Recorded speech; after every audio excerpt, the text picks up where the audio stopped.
Happy Sunday, everybody. Today is the 29th of March, 2020. Welcome to another episode of Closet Contemplations with your host, Brihat Mridangadas, or Brihat. So I wanted to share some thoughts today that are related to the current pandemic that's going on in the world. This is obviously on everyone's mind, so I wanted to share some knowledge to illuminate this current situation from the ancient Vedic teachings, or the teachings from the Bhagavad Gita. And so, the main idea I was reading about today is about the idea of morality or goodness. So, in this material world, we can see clearly that ideas of good and bad are relative. So, for example, somebody kills and they are a soldier. They are engaged in warfare.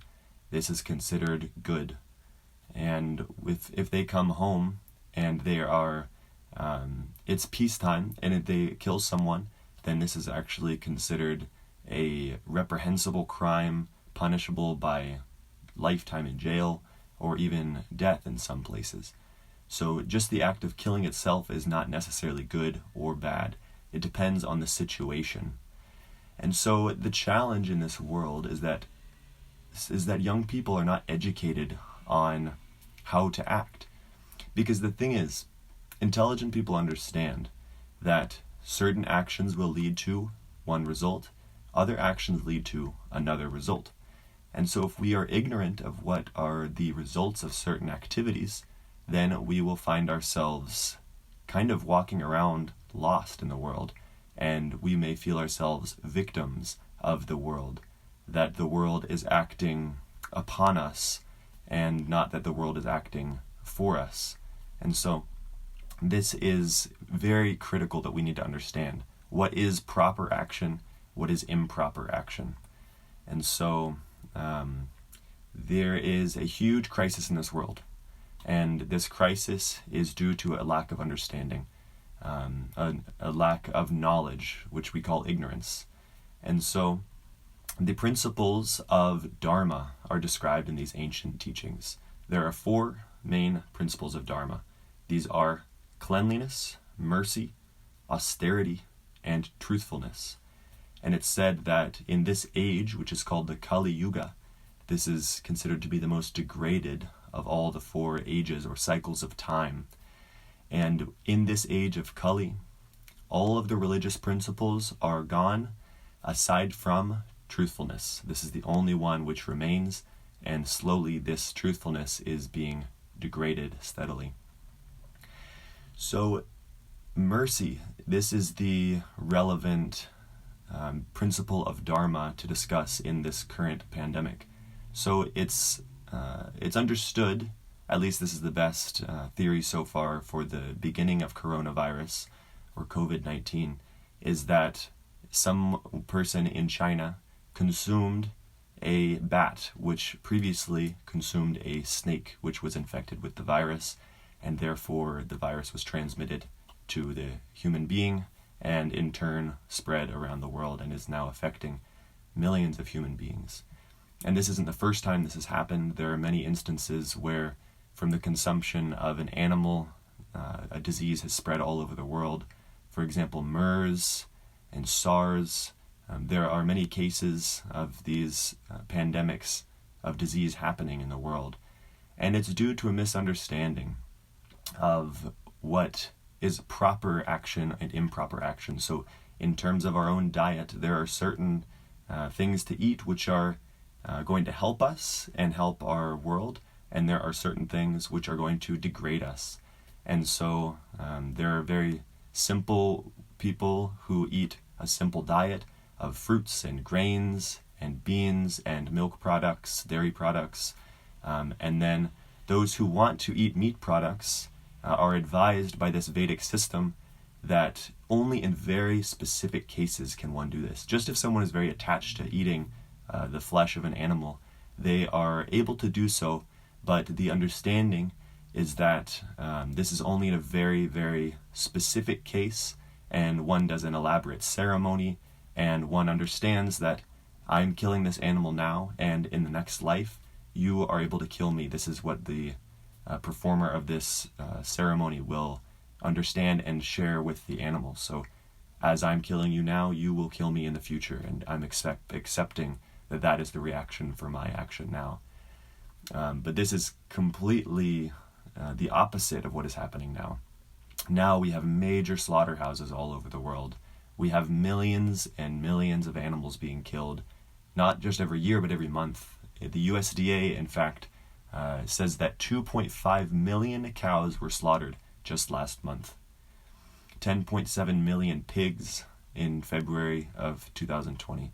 This is just 1 month. This is about 13 million animals. And that's not including chicken, it's not including veal, it's not including sheep. So this is major. To consider how many animals this actually is very serious. And this is not just a quick kill a lot of the time. It's pretty gruesome, and there's a lot of suffering that goes into the death of these animals. This is a serious situation which is put behind the scenes that many people are not fully aware of. But if we come to terms with the reality that animals are living creatures who also suffer, then we can understand that if we were in their position, then we would not want this to happen. And according to the Vedic teachings, this is what will happen to us if we engage in this activity of consuming the flesh of these animals, of murdering them by the millions, is that there will be major reactions, not just to us personally in future lifetimes, but societally. And so this is what's happening right now, is that there are these major slaughterhouses all over the world engaged in murdering many, countless animals every day. And there's a major reaction for this. And the process of nature, Mother Earth, will send these periodic cycles of disease and plague as a reaction. This is just how it goes. The idea is that what goes around comes around, or as is said in the Bible, what you sow you shall reap. And so in relation to Christianity, it was even understood. Christ said, "Thou shalt not kill." In the Quran also, there is not an outright acceptance of meat eating. It's okay in some circumstances, but it's not necessarily encouraged. So not acceptance necessarily, but encourage is the word I should use. And so this is not just a Vedic idea. This is not just an Indian idea. This is a common principle of Dharma. Dharma basically means religion, but a more broad sense of religion. And so one might argue, though, that if you're saying that good and bad are relative ideas, then what about this eating of meat idea? It's not absolutely bad necessarily, because this is a mundane idea. And that's true, because if one is starving, then it is not reprehensible to consume an animal. Or if one doesn't have any other option, then this is an okay thing. If someone is extremely attached to eating animals, then these Vedic ceremonies allow for this in certain cases. But of course, in general, this is highly discouraged by the Vedic literature because there are such severe reactions, because this is a living creature that we're imposing major suffering upon. And so we need to, however, transcend these relative ideas of good and bad and come to the higher understanding. So Dharma, this is the mundane idea of religious principles, which are composed of these four principles, as I said: cleanliness, austerity, mercy, and truthfulness. And once we can get ourselves into a dharmic life, then we need to understand what is the absolute dharma, or absolute goodness, which is beyond the relativity of good and bad. And so this is called Sanatan Dharma, or our eternal dharma. And it's described as well in the Vedic literature, Jivara Swarup Hoy Nitya Krishna Das, that the constitutional position of each individual soul is an eternal servant of Krishna, or God. And when we are engaged in service of God, then we are beyond any duality of good and bad, and we simply are on the absolute platform. And so this is the perfection of life. is engaging in activities which are on the eternal level, on the absolute level of Sanatan Dharma. And so we can immediately engage in Sanatan Dharma. The easiest way and the recommended way to do this in this age is through the chanting of the Maha Mantra, the great mantra for deliverance. It is composed of 16 words, and it's simple. It goes Hare Krishna, Krishna Krishna, Hare Hare, Hare Rama, Rama Rama, Hare Hare. And these are different names of God, and when we chant these names, we are connecting directly with God, with the Absolute.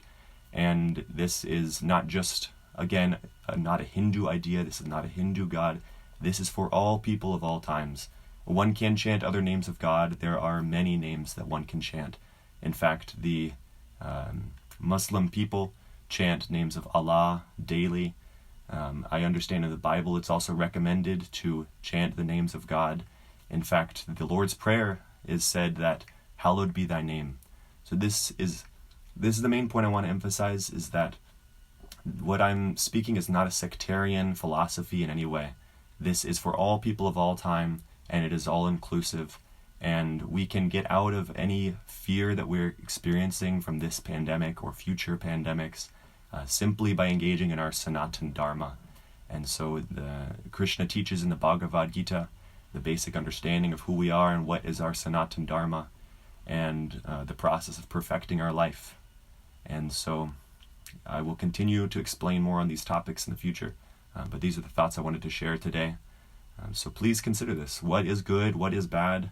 What is beyond these ideas of mundane goodness? And how can we engage in absolute goodness, in something which is good in all circumstances and will benefit not only ourselves, but will benefit everyone.